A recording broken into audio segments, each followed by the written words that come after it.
درود دوستان. UAE Warriors رقم 65 که در آنجا دو ورزشکار تاجیک محاربه داشتند، بختیار یونسوف و فریدون شاهنظرов، هر دو متاسفانه باختند. بختیار یونسوف با طریق بوغی کردن شکست خورد از محمد علی عثمانلی و رکورد بختیار یونسوف 10-1 شکست و 1 تا نو کانتست در نیچیا. و متاسفانه نمیدونم چی، من این محاربه رو تماشا نکردم. دوستان کدومی که تماشا کرده است در کامنتاری ها نویسید بختیار یونسوف چی خیلی محاربه کرد و شانس داشت یا نداشت و چه بوی داده، مثلا باخت این محاربه را با طریق بوغی کردن.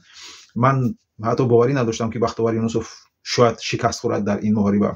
متاسفانه این ورزش است. و ورزشگر دیگری تاجیک فریدون شاهنظرov از ورزشگری روسیایی ماگامد مرادوف شکست خورد و میگویند که این محاربه رو داوران ناعادلانه با کی دادند، با ورزشگری روسیایی ماگامد مرادوف که از داغستان است. دوستان کدومی که محاربه رو تماشا کردید فکر خودتان رو در کامنتاری ها نویسید که برای چی فریدون شاهنظرov این محاربه رو باخت. میگویند که فریدون شاهنظرov این محاربه رو بردگی بود و داوران ناعادلانه دستی ماگامد مرادوف رو بالا کردند که از داغستان است. ما میدونیم که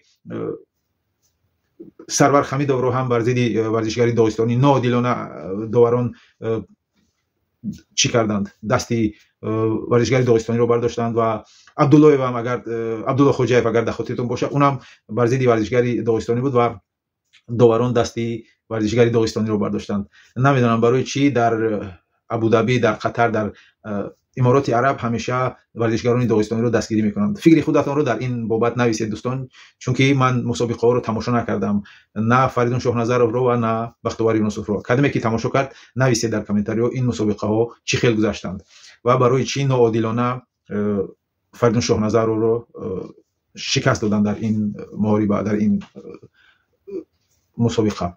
و به هر حال این ورزش است. ما میخواهیم که ورزشگران تاجیک همیشه دست بالا باشند و حتی به داوران یگان شانس ندهند که از او همین محاربه رو دزدند و به قول روسا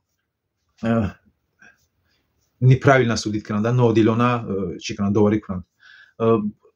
ما امشب UFC رو تماشا کردیم که در آنجا اسلام مخشف از داغستان در 2 وزن قهرمان شد، ورزشگری استرالیایی رو شکست داد و والنتینا شفچنکا که از قرقیزستان است او هم ورزشگری خیتایی رو شکست داد و قهرمانی خود رو، همان کمربند خود رو حفظ کرد که ما با آنها رو تبریک میکنیم با این بردن در این محاربه های جهانی و امیدواریم که ورزشگران تاجیک هم یگان روز به این مرتبه ها میرسند و تاجیکستان رو در قله های بلند معرفی میکنند. دوستان فکر خودتان رو در کامنتاری ها نویسید، در کانال مشتی تاجیکی ابونه شوید و خدا یار و یاورتون باد.